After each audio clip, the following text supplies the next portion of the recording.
भारत में civil service का उद्भव और विकास किस तरह हुआ, ये चीज़ें हम पिछले 3 वीडियो में देखे हैं।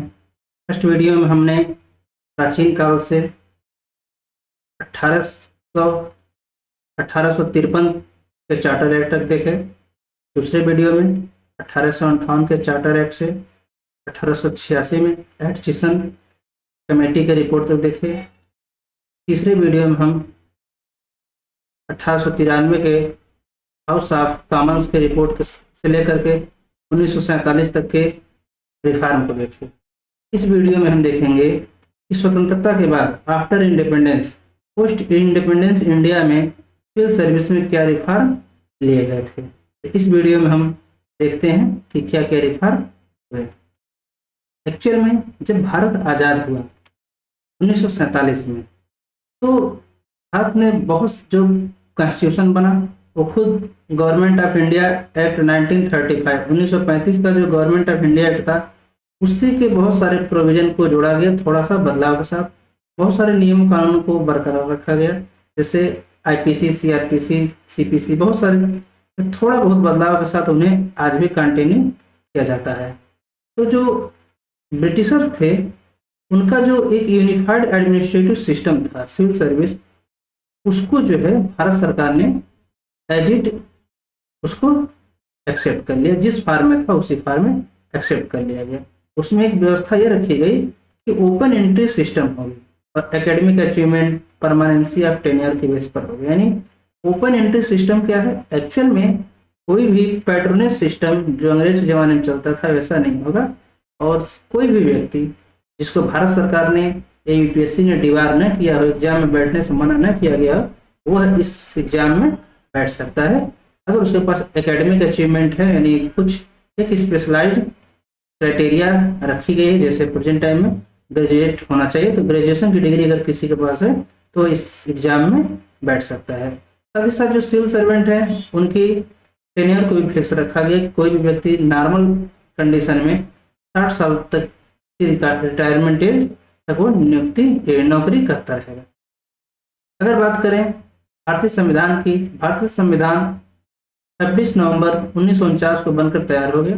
कुछ प्रोविजन उसी दिन से लागू कर दिए गए, लेकिन अधिकांश हिस्से को 26 जनवरी 1950 को, तो 26 जनवरी 1950 को भारत के गणतंत्र दिवस के तौर पर मनाया जाता है, उस दिन लागू किया गया।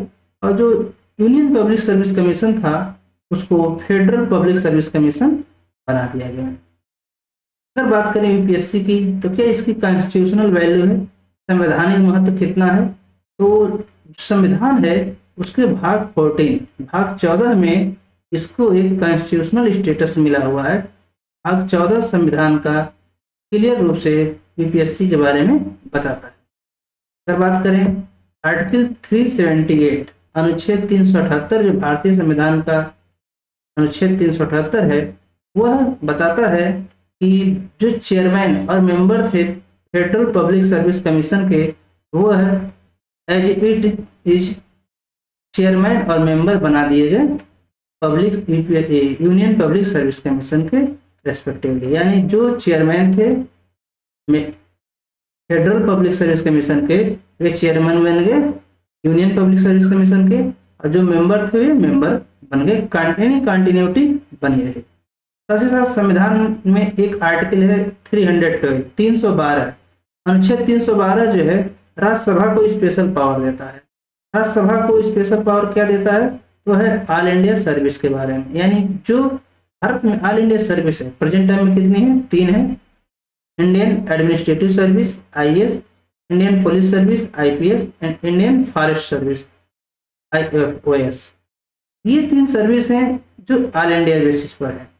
अगर कोई और ऑल इंडिया सर्विस क्रिएट करना हो तो वह काम केवल राज्यसभा कर सकती है। उसके पास आर्टिकल 312 और एक और आर्टिकल है 249 अनुच्छेद 249 के माध्यम से राज्यसभा एक प्रस्ताव ला सकती है, और लोकसभा द्वारा जब उसको अनुमति मिल जाएगी तो वो ऑल इंडिया सर्विस बन जाएगा। लेकिन एक कंडीशन भी है, ये प्रस्ताव कम से कम 2/3 मेंबर द्वारा सपोर्ट किया जाना चाहिए। यानी जो राज्यसभा के मेंबर है कम से कम 2/3 रेजोल्यूशन को जब सपोर्ट करेंगे तभी ये बिल पास हो सकता है। तो भारतीय संविधान लागू होते ही जो इंडियन सिविल सर्विस था वो इंडियन एडमिनिस्ट्रेटिव सर्विस आईसीएस से आईएएस बन गया। आगे देखें, among the leaders Sardar Vallabh Bhai Patel strongly states the continuation of civil service in India. अगर स्वतंत्रता के समय बात करें तो सरदार वल्लभ भाई पटेल जो थे वो सिविल सर्विस के कंटिन्यूएशन के लिए बहुत स्ट्रांगली सपोर्ट किए। उनका मानना था कि हमारा देश बहुत ही बड़ा है, इसमें बहुत ज़्यादा विविधता है, डाइवर्सिटी है, इतनी ज़्यादा डाइवर्सिटी है कि ऑल इंडिया सर्विस का होना अत्यंत आवश्यक है, क्योंकि पूरे देश को संभालना आसान काम नहीं है। और इसके लिए हर स्तर पर ट्रांसपेरेंसी हो, इंटीग्रिटी हो, मेल जोल हो, उनमें कम्युनिकेशन का एक स्ट्रांग सिस्टम हो। इसलिए उन्होंने कहा कि सिविल सर्विस को कंटिन्यू करते किया जाना चाहिए। और उन्होंने कहा कि जो एडमिनिस्ट्रेटिव सिस्टम है तो इंश्योर करना चाहिए कि जो ऑल इंडिया सर्विस हैं वो बने रहें। ठीक है, इनकी सर्विस की नीड हमेशा हमारे लिए है। तो आईएएस, आईपीएस एंड आईएफएस के उन्होंने उस पर जोर दिया। लेकिन आईएएस और आईपीएस तो 1947 से कंटिन्यू है, लेकिन आईएफएस नहीं हो सका। Indian forest service all India service नहीं था, इसको 1966 में फिर बनाया गया।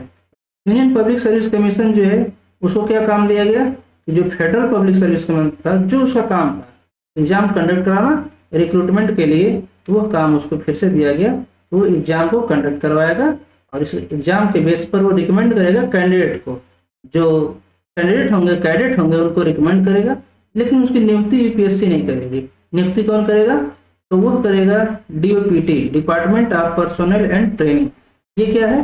ये पीएमओ, प्राइम मिनिस्टर ऑफिस के अंडर में एक डिपार्टमेंट है जो इसको डायरेक्ट रिपोर्ट करना होता है पीएमओ को, और ये यूपीएससी इसी डीओपीटी के अंडर में काम करता है। तो यूपीएससी जो है डीओपीटी को रिकमेंड कर देता है कि ये कैंडिडेट सिलेक्टेड है और इनको डिफरेंट पोस्ट पर नियुक्त किया जाए, तो डीओपीटी उनको नियुक्ति देता है। ये प्रेजेंट टाइम का सिनेरियो है। आगे हम देखें, 1951 में एक कमेटी बनी। कमेटी का क्या नाम था? Report on public administration 1951। 1951 का जो रिपोर्ट बना उसके चेयरमैन कौन थे? एडी गोरवाला थे। इन्होंने जो रिकमेंडेशन दिया, इनका मानना यह था कि किसी भी तरीके का जो पहले डिस्क्रिमिनेटरी पॉलिसी को खेल चुके हैं वो ऐसा होना नहीं चाहिए। उन्होंने कहा जो भी रिक्रूटमेंट होगा उस रिक्रूटमेंट में ये ध्यान रखना चाहिए कि ओपन कंपटीशन होना चाहिए और किसी भी तरीके का पैट्रोनेज सिस्टम को स्कोप नहीं मिलना चाहिए।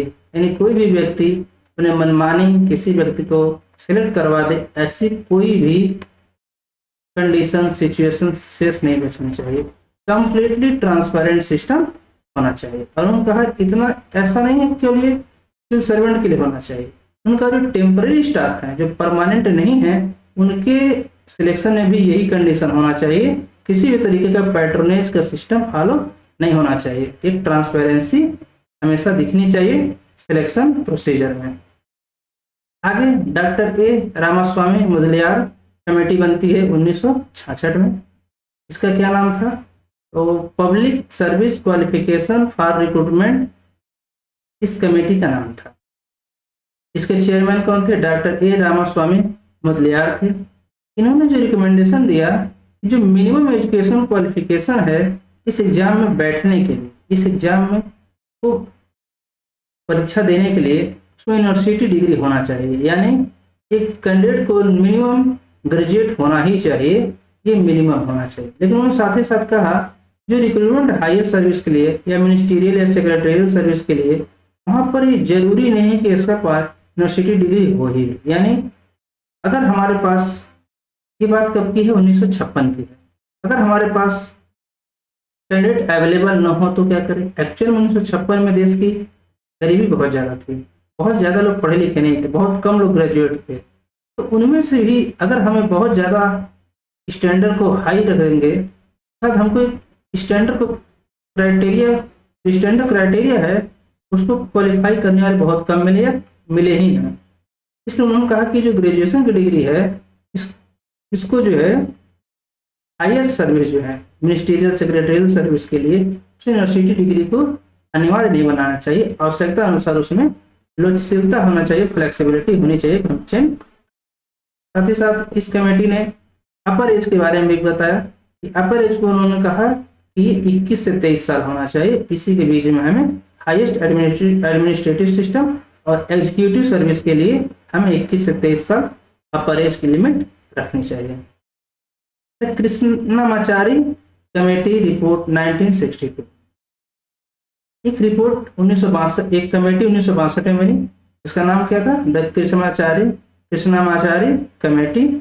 इस कमेटी का नाम क्या था? Report on public and state administrative service and problem of district administration. Chairman VT Krishnamachari थे। ये जो है संविधान सभा के, कॉन्स्टिट्यूशनल असेंबली के भी मेंबर थे। जब भारत का संविधान बना, इनमें इनका भी एक योगदान है उस संविधान को लिखने में। इनका मेन जोर किस पर था? क्लास 1 और क्लास 2 के सर्विस के रिक्रूटमेंट पर इन्होंने, और साथ ही साथ स्टेट गवर्नमेंट के रिक्रूटमेंट जो सर्विस थे उसके रिक्रूटमेंट पर। इनका कहना था कि जो एग्जामिनेशन कंडक्ट होना चाहिए वो ईयरली बेस पर होना चाहिए, यानी हर साल एग्जाम जरूर कंडक्ट होने ही चाहिए, कभी डिले नहीं होना चाहिए, जिससे कि कंटिन्यूटी बनी रहे, कैंडिडेट भी प्रिपरेशन करेगा, गवर्नमेंट भी तैयार रहेगी अपॉइंटमेंट के लिए, यूपीएससी भी सालों साल काम करती रहेगी। इससे हर जगह एक कंटिन्यूटी दिखेगी, ट्रांसपेरेंसी इससे बनाया जा सकेगा। जब हर साल एग्जामिनेशन होंगे, हर साल अपॉइंटमेंट होगी, तो ट्रांसपेरेंसी ज़्यादा होगी। अब कई साल एग्जाम ही नहीं, वो अचानक फिर एक साल एग्जाम हो जाए तो साफ पता चलेगा वहाँ पर ट्रांसपेरेंसी नहीं है, कुछ घपला जरूर हुआ है।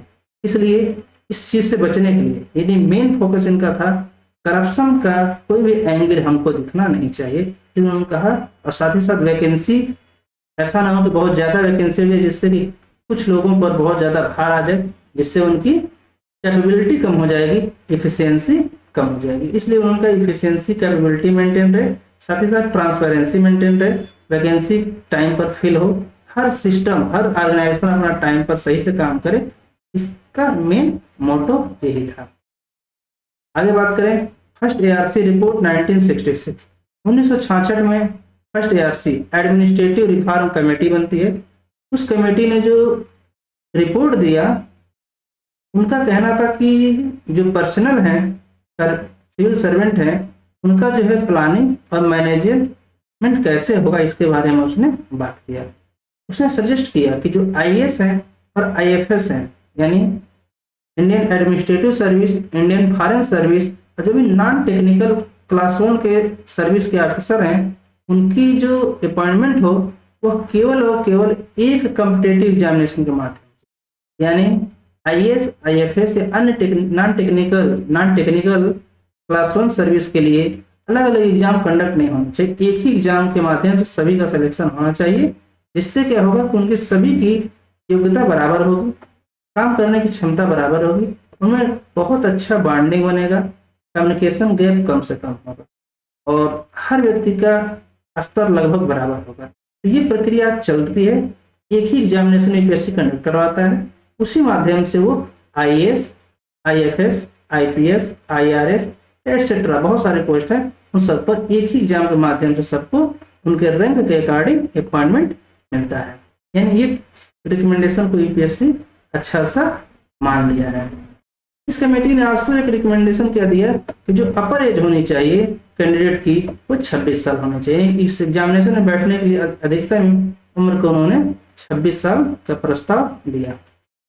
आगे देखें फर्स्ट एआरसी ने क्या कहा कि जो डायरेक्ट रिक्रूटमेंट है, कहाँ पर?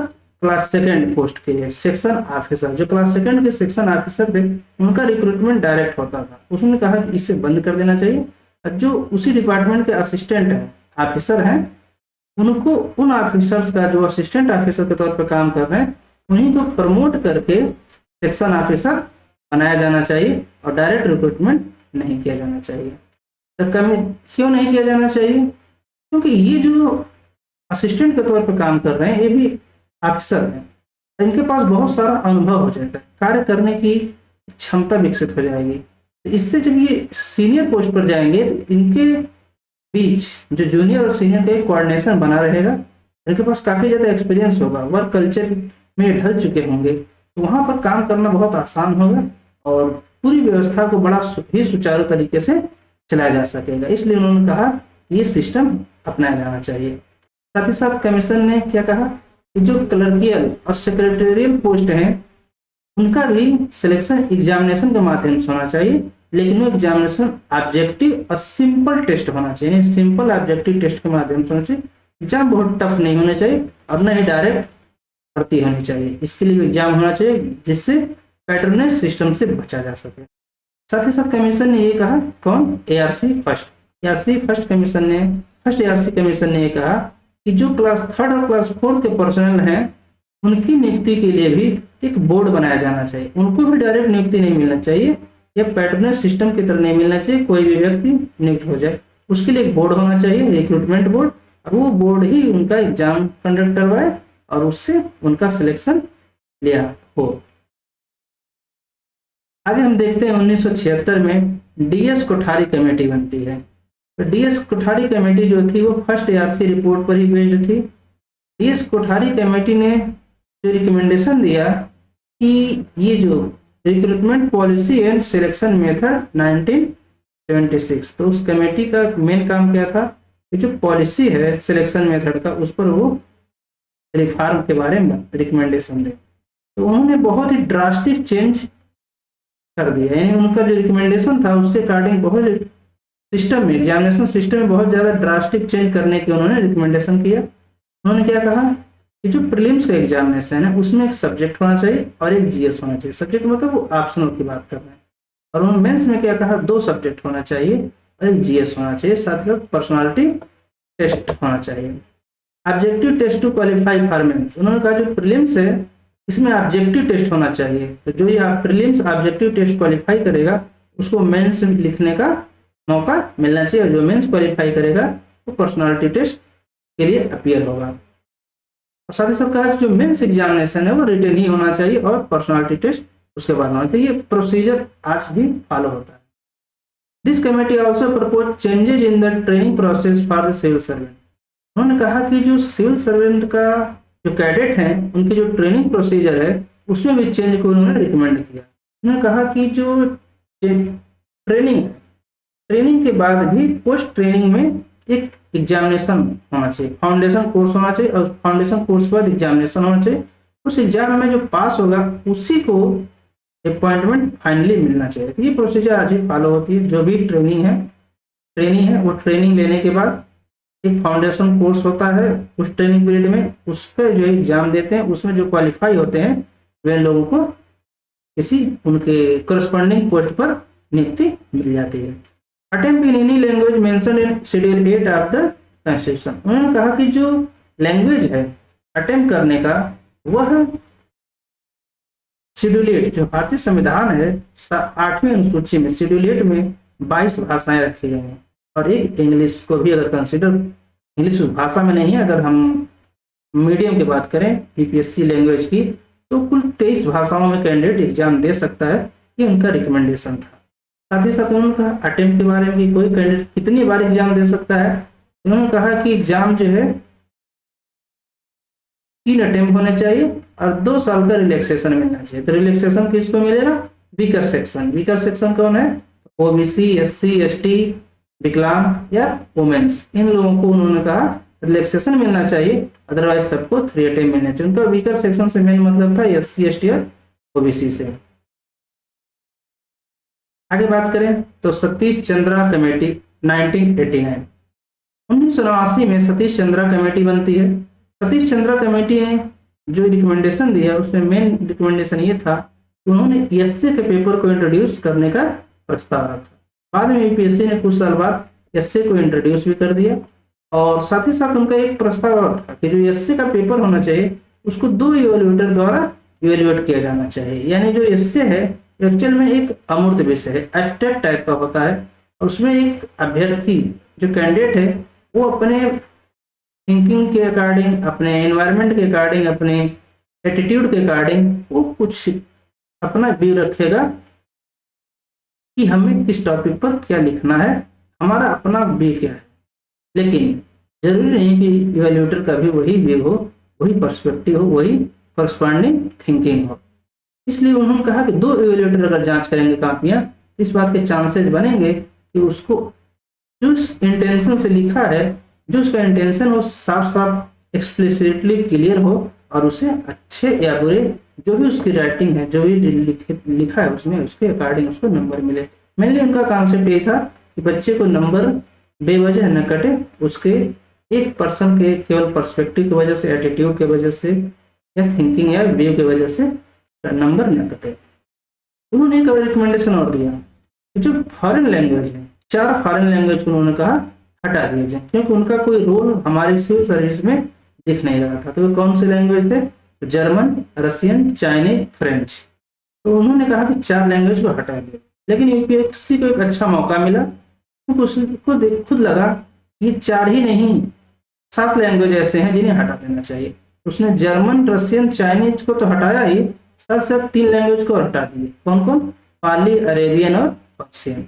यूपीएससी ने एक झटके में 7 लैंग्वेज को बाहर कर दिया मेंस के एग्जामिनेशन से। तो मेंस के एग्जामिनेशन से German, Russian, Chinese, French, Pali, Arabian and Persian. तो इसमें हम देख रहे हैं कि 6 तो विदेशी लैंग्वेज है, पाली के इंडियन लैंग्वेज था। तो इस 7 लैंग्वेज को यूपीएससी ने मेंस के सिलेबस से बाहर कर दिया।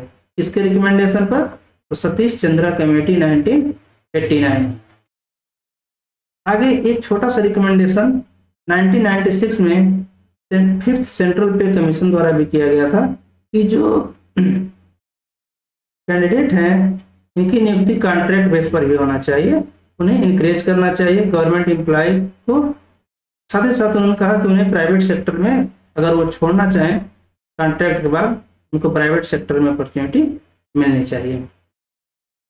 इसके बाद सन 2001 में एक बहुत ही इंपॉर्टेंट कमेटी बनती है जिसका नाम था civil service examination review committee. तो civil service examination review committee 2001 में बनती है। उसके चेयरमैन कौन थे? योगेंद्र के अलग कमेटी के चेयरमैन थे। उनका जो रिकमेंडेशन था वो एग्जामिनेशन सिस्टम के स्ट्रक्चर को ही चेंज करने के लिए उन्होंने रिकमेंडेशन दिया। तो उनका रिकमेंडेशन जो था क्या था कि जो ऑप्शनल सब्जेक्ट है उसके बजाय कॉमन सब्जेक्ट पर ज़्यादा फोकस करना चाहिए। यानी उनके सीधे कहने का मतलब था ऑप्शनल हटा करके जीएस के पेपर या जनरल कॉमन सब्जेक्ट को इंट्रोड्यूस करना चाहिए। उन्होंने एक रिकमेंडेशन दिया सीसेट के लिए, यानी सिविल सर्विस एप्टीट्यूड टेस्ट। तो सीसेट के पेपर को इंट्रोड्यूस करने को उन्होंने कहा, लेकिन ये उनका रिकमेंडेशन तुरंत तो नहीं माना गया, लेकिन 2001 में रिकमेंडेशन दिए, 2011 से ये मान लिया गया, तब से सीसेट का पेपर हो रहा है प्रीलिम्स में। अलग कमेटी ने एक और रिकमेंडेशन दिया कि जो ऑप्शनल सब्जेक्ट है प्रीलिम्स में उन्हें कंटिन्यू रखें। यानी पहले जो है 2001 के टाइम में प्रीलिम्स में भी ऑप्शनल होते थे, अब नहीं होते, अब ऑप्शनल केवल मेंस में होते हैं। उन्होंने कहा कि उसके कंटिन्यू रखा जाना चाहिए, लेकिन जीएस जो है मेंस में उन्होंने कहा कि एनालिटिकल एबिलिटी क्वेश्चन, तो ऐसे क्वेश्चन जिसमें एनालिसिस करने की स्कोप हो, ऐसे क्वेश्चन पूछे जाना चाहिए जीएस में। तो ऐसे पेपर को धीरे धीरे यूपीएससी ने इंट्रोड्यूस कर दिया है। 2013 के बाद से ऐसे लगातार क्वेश्चन पूछे जा रहे हैं जीएस में, जिसमें कोई व्यक्ति किताब पढ़ करके, नोट्स रट करके नहीं लिख सकता है, किसी का वीडियो देख करके नहीं लिख सकता। अगर जब तक वो खुद से एनालिसिस चीज़ों का नहीं करेगा, हमारे समाज में क्या चल रहा है, हमारे सिस्टम में क्या चल रहा है, कॉन्स्टिट्यूशन में क्या लिखा है, इंटरनेशनली क्या चल रहा है, किस देश में क्या लॉ है, क्या वो लॉ सही से काम कर पा रहे हैं, अगर नहीं कर पा रहे हैं तो उसमें क्या रिफॉर्म करने की जरूरत है, ये सारे पूरे सभी पर्सपेक्टिव को एक साथ जो रख करके एनालिसिस कर सकेगा वही इसको क्वालिफाई करना चाहिए। उनका एक कंसिडरेशन था, इस चीज को यूपीएससी इंप्लीमेंट कर चुकी है। Optional to be replaced by 3 set of compulsory paper. उन्होंने कहा कि उस समय 2 ऑप्शन होते थे, उन्होंने कहा कि ऑप्शन को हटा करके 3 कंपल्सरी पेपर होने चाहिए, सबके लिए कॉमन पेपर होने चाहिए, यानी जीएस का जो प्रेजेंट टाइम में चलता है, लेकिन इस टाइम ऑप्शनल भी है लेकिन एक है। तो उन्होंने कहा सीधे कि ऑप्शनल को हटाया जाए, जीएस के पेपर को इंट्रोड्यूस किया जाए। रीजन, उन्होंने कहा कि एक्चुअल में जो कैंडिडेट होते हैं वो सब्जेक्ट इस आधार पर चुनते हैं वो स्कोरिंग सब्जेक्ट है कि नहीं है। वो ये नहीं देखते हैं कि स्पेशलाइजेशन उनका कितना है, सिर्फ ये देखते हैं कि वो सब्जेक्ट स्कोरिंग है कि नहीं। इसलिए उन्होंने कहा कि अगर स्पेशलाइजेशन का लाभ हमें नहीं मिल रहा है, यूपीएससी में नहीं मिल रहा है, सिविल सर्विस के प्रशासन में नहीं मिल रहा है, तो उसका कोई फायदा नहीं है। इसलिए स्कोर के आधार पर सिर्फ उसका सिलेक्शन जो है उचित नहीं है। आगे एक कमेटी आती है भटनागर कमेटी। भटनागर कमेटी एक छोटी सी रिकमेंडेशन दिया। उन्होंने कहा कि जो प्रीलिम्स एग्जाम है प्रिलिमिनरी, उसमें 2 पेपर ऑब्जेक्टिव टाइप के होने चाहिए और दोनों पेपर जो है 300 मार्क्स होने चाहिए, 300। तो सिविल सर्विस एप्टीट्यूड टेस्ट यानी सीसेट 300 नंबर का और जनरल स्टडी जीएस 300 नंबर का होना चाहिए। यानी अलग कमेटी ने सीसेट के बारे में तो रिकमेंडेशन दे दिया था, वो 300 नंबर का होगा, फॉर्मेट क्या होगा एटसेट्रा, उसके बारे में भटनागर कमेटी ने रिपोर्ट दिया और सीसेट को 2011 से लागू कर दिया गया। उसके बाद एक कमेटी आती है भट्टाचार्य कमेटी। जो सिविल सर्वेंट है उनको पेंशन के बारे में रिफॉर्म के लिए इस कमेटी को बनाया गया था। इसके बाद एक कमेटी आती है पूर्णचंद होता कमेटी 2004। कमेटी का नाम क्या था? Committee on civil service reform होता कमेटी रिपोर्ट 2004। तो सिविल सर्विस में रिफॉर्म के लिए पीसी होता पूर्णचंद होता कमेटी बनाई गई। उनका जो रिकमेंडेशन था उसमें उन्होंने एज को एक क्राइटेरिया माना कि जो अपर एज है वो 21 से 24 साल के बीच को उन्होंने हायर सिविल सर्वेंट के लिए कंसीडर किया कि ये एज जो है 21 से 24 साल होना चाहिए, लेकिन हाँ उसमें रिलैक्सेशन भी मिलना चाहिए कि इसको वीकर सेक्शन, तो वीकर सेक्शन कौन है? OBC, SC, ST. तो उनका मानना था कि जो जनरल वर्ग है उसको 21 से 24 साल एज की क्राइटेरिया होनी चाहिए, ओबीसी है +3 यानी 21 से 27 साल होना चाहिए, और जो एससी एसटी हैं इन्हें +5 यानी 21 से 29 साल तक के एज ग्रुप में इनको एग्जामिनेशन में बैठने की परमिशन होनी चाहिए। होता कमेटी ने यह भी कहा कि जो कैडेट है इनके अंदर एप्टीट्यूड एंड लीडरशिप टेस्ट भी होना चाहिए, यानी जब भी कोई कैंडिडेट सेलेक्ट हो जाता है तो उसे कैडेट कहते हैं। उस कैडेट का ट्रेनिंग होती है, ट्रेनिंग के बाद उसको नियुक्ति मिल जाती है, तो जो नियुक्ति मिलती है वो परमानेंट नहीं होती है, वो एक्चुअल में उसको सीखने के लिए होती है और वो ट्रेनिंग का ही पार्ट होता है, तो उसे प्रोबेशनर कहा जाता है। तो जो उनका जो प्रोबेशनर है उनके प्रोबेशनिंग पीरियड में ये चेक करना चाहिए कि उनकी एप्टीट्यूड क्या है, लीडरशिप क्वालिटी कितनी है, वो किस पोस्ट के लिए एक्चुअल में सूटेबल है। यानी कोई भी व्यक्ति सिर्फ रैंक के आधार पर उसको पोस्ट नहीं मिलना चाहिए, उसके वर्क कल्चर के अकॉर्डिंग वो किस सर्विस में कितने अच्छे से काम कर सकता है, उसके परफॉर्मेंस क्या है, वो किस सर्विस में अच्छे से ढल सकता है, इसके अकॉर्डिंग टेस्ट होना चाहिए। उसके बाद जा करके उसको पोस्ट मिलना चाहिए। यानी सीधे कहें कोई व्यक्ति ऑल इंडिया रैंक 1 अगर लेके आता है और उसके अंदर डीएम बनने की कैपेबिलिटी नहीं है तो ये जरूरी नहीं है कि उसको डीएम ही बनाया जाए। हो सकता है कि वो आईपीएस बनने के योग्य हो सकता है कि वो रेवेन्यू सर्विस में जाने के योग्य हो, या फॉरेन सर्विस के लिए योग्य हो। तो इनके कमेटी का रिकमेंडेशन ये था कि ये किया जाए, लेकिन ये बहुत ही टफ था और बहुत ज़्यादा विवाद क्रिएट हो जाता, इसलिए इस रिकमेंडेशन को नहीं माना गया। और एज का जो क्राइटेरिया है ये भी नहीं माना गया। प्रेजेंट टाइम में क्या है, एज लिमिट 21 से 32 साल है जनरल के लिए, ओबीसी के लिए +3 रिलैक्सेशन है यानी 21 से 35 साल है, और एससी एसटी के लिए +5 का रिलैक्सेशन है तो 21 से 37 साल है। आगे देखें, उन्होंने आईसीटी पर जोर दिया, साथ ही साथ उन्होंने कहा कि ई गवर्नेंस के बारे में एडवोकेट दिया कि इस पर रिफॉर्म होना चाहिए, इसका यूज ज़्यादा से ज़्यादा होना चाहिए। कोड ऑफ एथिक्स बनाने की बात की, और पब्लिक इवेल्युएशन, उन्होंने कहा कि जो कैडेट हैं, जो ऑफिसर हैं, इनका एक पब्लिक इवेल्युएशन होना चाहिए, यानी जो पब्लिक है वो इनके कार्यों की जांच करे और देखे कि वो बताए कि कैसा ये काम कर रहे हैं, इनके परफॉर्मेंस के बारे में बताए। लेकिन ये बहुत टफ काम है, इससे बहुत ज़्यादा विवाद हो गया और जरूरी नहीं कि पब्लिक हमें सही निर्णय दे, क्योंकि वो अपने हितों को ध्यान में रखते हुए स्वार्थ के वशीभूत होकर के निर्णय दे सकता है। इसलिए e governance code of ethics तो लागू है, ई गवर्नेंस का सिस्टम अप्लाई हो रहा है, आईसीटी लागू हो रही है, लेकिन ये पब्लिक इवेल्युएशन वाला मैटर इनके रिकमेंडेशन को नहीं माना गया।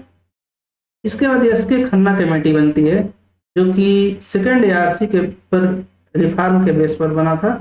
उन्होंने कहा था कि प्रिलिमिनरी एग्जाम का जो प्रिलिमिनरी स्टेज रिफॉर्म है रिकमेंडेड सीसेट फॉर्मेट, तो सीसेट पेपर को नहीं, सीसेट के फॉर्मेट को रिकमेंड किया था। इसका फॉर्मेट कैसा होगा, ऑब्जेक्टिव होगा, कंप्रहेंसिव पूछे जाएंगे, मैथ पूछे जाएंगे, रीजनिंग, इंग्लिश, लॉजिक क्या पूछे जाएंगे, इस पर इन्होंने रिकमेंडेशन दिया था। आगे चले तो एक कमेटी बनती है निगवेकर कमेटी। निगवेकर कमेटी जो है, इसने जो मेन रिफॉर्म थे वो इस तरह है, जैसे उन्होंने इनका जो रिकमेंडेशन था वो सेकंड एआरसी पे बेस्ड था। सेकंड एआरसी मतलब second administrative reform commission. Eligibility को निगवेकर कमेटी ने कहा कि 50% मार्क्स से मोर होना चाहिए, यानी जो प्रेजेंट टाइम की कंडीशन है, कोई भी कैंडिडेट जिसका परसेंटेज का कोई मतलब नहीं, यानी कोई भी कैंडिडेट जो है सिर्फ ग्रेजुएट होना चाहिए। ग्रेजुएट ओपन यूनिवर्सिटीज हो, प्राइवेट तरीके से ग्रेजुएट हो, यानी प्राइवेट पढ़ाई किया हो, कॉलेज न गया हो, या रेगुलर हो। तो रेगुलर हो, प्राइवेट हो या ओपन यूनिवर्सिटीज पढ़ा, अगर उसके पास डिग्री है, ग्रेजुएट की डिग्री है, तो उसके पास एलिजिबिलिटी है कोई एग्जामिनेशन में बैठ सके। लेकिन निगवेकर कमेटी ने कहा ये एलिजिबिलिटी जो है 50% मार्क्स को या उससे भी ज्यादा बनाने की बात किया था, रिकमेंडेशन था उनका। और उन्होंने साथ ही साथ कहा कि जो प्रीलिम्स का स्कोर है वो हर साल नहीं बल्कि वो 2 साल तक वैलिड होना चाहिए। यानी कोई बच्चा कोई कैंडिडेट इस साल अगर एग्जामिनेशन प्रीलिम्स का दे तो पास हो जाए, तो इस साल के प्रीलिम्स के मेंस, इस साल के मेंस में तो उसको मौका मिलना चाहिए। साथ ही साथ अगर इस साल के मेंस को क्वालिफाई नहीं करता है या मेंस के साथ साथ मेंस के बाद पर्सनालिटी टेस्ट को क्वालिफाई नहीं करता है और अगले साल फिर से एग्जाम देना चाहता है, उसको प्रीलिम्स में बैठने की कोई जरूरत नहीं है, वो डायरेक्ट फिर से जाकर के मेंस में दे। यानी उनके स्कोर कार्ड को 2 साल तक वैलिड बनाने की बात उन्होंने कहा था। निगवेकर कमेटी की एक और रिकमेंडेशन थी कि जो इंटरव्यू है वो 3 दिन तक चलना चाहिए। 3 दिन तक क्यों?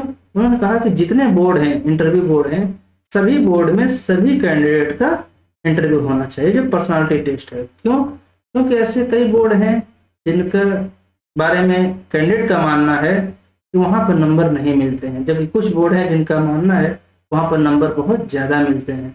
इसलिए अगर लक बाई चांस कौन किस बोर्ड में जाएगा कोई नहीं जानता है, और हर बोर्ड को इंटरव्यू लेना ही लेना है, इसलिए कुछ बच्चों को, कुछ कैंडिडेट को कम मार्क्स मिलते हैं। ये बच्चों की शिकायत रहती है। इसको दूर करने के लिए उन्होंने कहा कि सभी बोर्ड में सभी बच्चों का इंटरव्यू होना चाहिए और जो भी मार्क्स आते हैं उनका एवरेज लेकर के उस बच्चे का फाइनल मार्क्स के रूप में अवार्ड कर देना चाहिए। लेकिन इस रिकमेंडेशन को नहीं माना गया। प्रीलिम्स का जो कंसेप्ट उन्होंने दिया था कि 2 साल वैलिड, वो भी नहीं माना गया। एलिजिबिलिटी के क्राइटेरिया को भी नहीं माना गया था।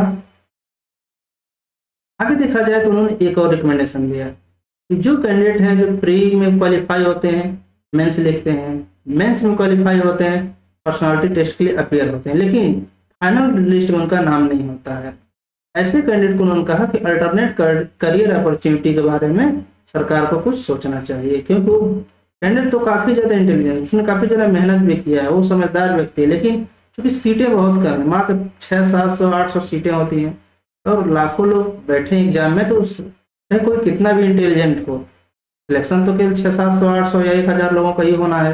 तो इंटेलिजेंस का कोई विशेष मतलब नहीं रह जाता है, यहाँ पर एप्टीट्यूड का मतलब रह जाता है कि आप एक्चुअल में यूपीएससी के मानक पर कितने खरे उतरते हैं, आपके पास कितना इंटेलिजेंस है, इस बात से यूपीएससी को कोई मतलब नहीं है। आप कितने क्रियाशील हैं, इस बात से यूपीएससी को कोई मतलब नहीं है। आप यूपीएससी के मानक पर कितने खरे उतरते हैं, सिर्फ इतने ही यूपीएससी से मतलब है। इसलिए उन्होंने कहा कि अल्टरनेट करियर अपॉर्चुनिटी का एक ऑप्शन गवर्नमेंट को देना चाहिए उन कैंडिडेट को जो पर्सनालिटी टेस्ट तक पहुंचते हैं। साथ ही साथ उन्होंने कहा कि एग्जामिनेशन का जो सिस्टम है, पैटर्न है या सिलेबस या कुछ भी हो, उसे हर 5 साल पर रिव्यू करके बदलाव करना चाहिए। और उन्होंने कहा कि जो अटेम्प्ट हैं हर कैंडिडेट को मिलते हैं, वो अटेम्प्ट सबको 5 मिलने चाहिए। हर बच्चा, हर कैंडिडेट 5 अटेम्प्ट दे सकता है, 5 टाइम्स एग्जामिनेशन में बैठ सकता है। उसकी कैटेगरी कोई भी, यानी जनरल, ओबीसी, एसटी, कोई भी कैटेगरी हो, उसके लिए 5 ही अटेम्प्ट होने चाहिए। ये रिकमेंडेशन को भी नहीं माना गया। अल्टरनेट करियर के बारे में भी गवर्नमेंट ने कुछ नहीं कहा। साथ ही साथ उन्होंने कहा कि सीसेट एग्जाम जो है ऑनलाइन होना चाहिए, लेकिन ऑनलाइन गवर्नमेंट ने नहीं कराया। इसमें प्रॉब्लम भी बहुत है क्योंकि एक से ज़्यादा पेपर बनाने पड़ेंगे और वो काफ़ी दिनों तक पेपर चलेगा। तो एक पेपर के बजाय बहुत सारे पेपर होंगे और एक दिन के बजाय बहुत ज़्यादा समय लगेगा। इसलिए इसको शायद यूपीएससी ने इसी बात को ध्यान में रखते हुए इसको एक्सेप्ट नहीं किया। उन्होंने कहा कि प्रीलिम और मेंस के एग्जाम को कंबाइन करवाना चाहिए, यानी एक ही साथ एग्जामिनेशन हो, लेकिन ऐसा भी वायबल नहीं है और इसको यूपीएससी ने नहीं माना। तो हम देखते हैं निगवेकर कमेटी के लगभग किसी रिकमेंडेशन को गवर्नमेंट ने माना नहीं और निगवेकर कमेटी की रिपोर्ट जो रिकमेंडेशन थी रिकमेंडेशन ही रह गई। 2013 में क्या चेंज हुए? तो 2013 में जो ऑप्शनल था 2 होता था पहले, 2013 से वो 1 हो गया, यानी एक ऑप्शन होते हैं। जीएस में एथिक्स बढ़ाया गया, सोसाइटी के पेपर इंट्रोड्यूस किए गए और एथिक्स इंटीग्रिटी एप्टीट्यूड के पेपर को 2013 से, सोसाइटी पेपर को 2013 से इंट्रोड्यूस कर दिया गया और ऑप्शन को 2 से 1 कर दिया गया। 2014 पुरुषोत्तम अग्रवाल कमेटी, 2014 में एक कमेटी बनी पुरुषोत्तम अग्रवाल के अंडर में। उस कमेटी का काम सिर्फ इतना था कि जो पेपर बनते हैं यूपीएससी के एक्चुअल में वो इंग्लिश में बनते हैं और फिर उसका ट्रांसलेशन हिंदी में होता है। तो जो पेपर आता है वो हिंदी और इंग्लिश दोनों में होता है, लेकिन उसका ट्रांसलेशन में कभी कभी प्रॉब्लम होती है और स्पेशली सीसेट का जो कॉम्प्रिहेंसिव पार्ट होता था, कॉम्प्रिहेंशन का जो सिस्टम पे क्वेश्चन होते थे उसमें प्रॉब्लम आती थी। इसलिए उन्होंने कहा कि ट्रांसलेशन पर क्या हमें रिफॉर्म लेना चाहिए, इसके बारे में रिकमेंडेशन दिया। और आज भी सरकार यानी यूपीएससी अपने नोट में लिख कर देती है कि अगर किसी क्वेश्चन को लेकर कोई प्रॉब्लम होती है तो उस समय इंग्लिश क्वेश्चन को ही माना जाएगा। उसके ट्रांसलेशन में अगर कोई मिस्टेक आती है जिसकी वजह से क्वेश्चन का अर्थ बदल जाता है या क्वेश्चन का भाव बदल जाता है तो इंग्लिश को ही हम मानेंगे, हिंदी को नहीं मानेंगे। सबसे लास्ट में जो हमारे यूपीएससी का सिविल सर्विस है, जो सिविल सर्विस एग्जामिनेशन है, सिविल सर्विस की प्रक्रिया है अपॉइंटमेंट की, रिफॉर्म की, उसकी सबसे लास्ट जो कमेटी बनी है वो है बीजीएस पासवान कमेटी जो 2016 में बनी थी। बीएस पासवान एक खुद एडमिनिस्ट्रेटिव ऑफिसर है, आईएएस ऑफिसर रहे हैं और वो जो लबासना है मसूरी में आईएएस के ट्रेनिंग के लिए उसके डायरेक्टर भी रह चुके हैं। और उन्होंने जो 2016 में रिकमेंडेशन दिया था एक्चुअल में गवर्नमेंट ने उसके बारे में कुछ नहीं कहा।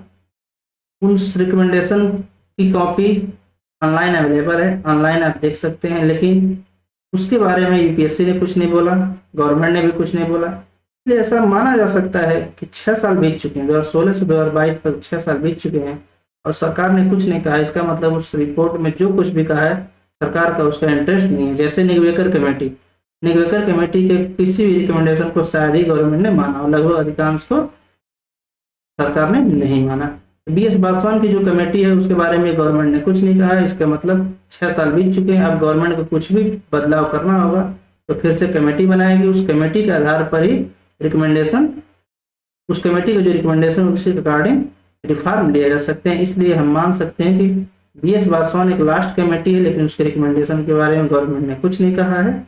इसलिए यूपीएससी का जो पैटर्न है 2013 का, वही पैटर्न अब तक यूपीएससी का चल रहा है, वही फाइनल स्टेज तक पहुंचा है। तो ये था यूपीएससी के हिस्ट्री, उसके रिफॉर्म की प्रोसीजर, उसमें क्या कौन से चल रहा है। तो वीडियो देखने के लिए बहुत बहुत धन्यवाद, थैंक्स फॉर वाचिंग। तो अगर वीडियो अच्छा लगा हो तो लाइक करें, शेयर करें, हमसे जुड़े रहने के लिए सब्सक्राइब करें और कुछ भी पूछना हो कि जो रिफॉर्म हुए उनमें और क्या क्या हुए तो उसके लिए कमेंट करें। अब इसके आगे क्या, व्हाट नेक्स्ट, तो व्हाट नेक्स्ट के बारे में अगर हम बात करें तो नेक्स्ट जो है हमारा पोर्शन है, अब इसके बारे में आज हम बात करेंगे यूपीएससी के जो प्रीलिम्स का पेपर है जीएस फर्स्ट, जिसमें पॉलिटी कॉन्स्टिट्यूशन गवर्नेंस के सेक्शन है, और जीएस सेकंड जो मेंस का पेपर है उसमें भी पॉलिटी कॉन्स्टिट्यूशन गवर्नेंस है। उसके बारे में हम अगले वीडियो में चर्चा करेंगे। उससे पहले हम यूपीएससी का सिलेबस देखेंगे और सिलेबस के बाद हम ये देखेंगे कॉन्स्टिट्यूशन होता क्या है, एक्चुअल में कॉन्स्टिट्यूशन है क्या, इसका इम्पोर्टेंस क्या है, कॉन्स्टिट्यूशन की एक देश के लिए क्या वैल्यू है, एक सिटीजन के लिए क्या वैल्यू है। और उसके बाद हम देखेंगे कि कॉन्स्टिट्यूशन जो भारत में बना उसका हिस्टोरिकल इम्पोर्टेंस क्या है। तो यूपीएससी का जो सिलेबस है उसका फर्स्ट टॉपिक यही है मेंस के सिलेबस में, जीएस सेकंड में हिस्टोरिकल अंडरपिनिंग्स। तो हिस्टोरिकल अंडरपिनिंग्स को हम देखेंगे। उसके बाद ये देखेंगे कॉन्स्टिट्यूशन किस तरह बना, कॉन्स्टिट्यूशन बनने के बाद जो हमारे कॉन्स्टिट्यूशन के प्रोविजन है उसमें क्या क्या प्रावधान है के बारे में हम डिस्कस करेंगे। तो वीडियो देखने के लिए धन्यवाद। जय हिंद।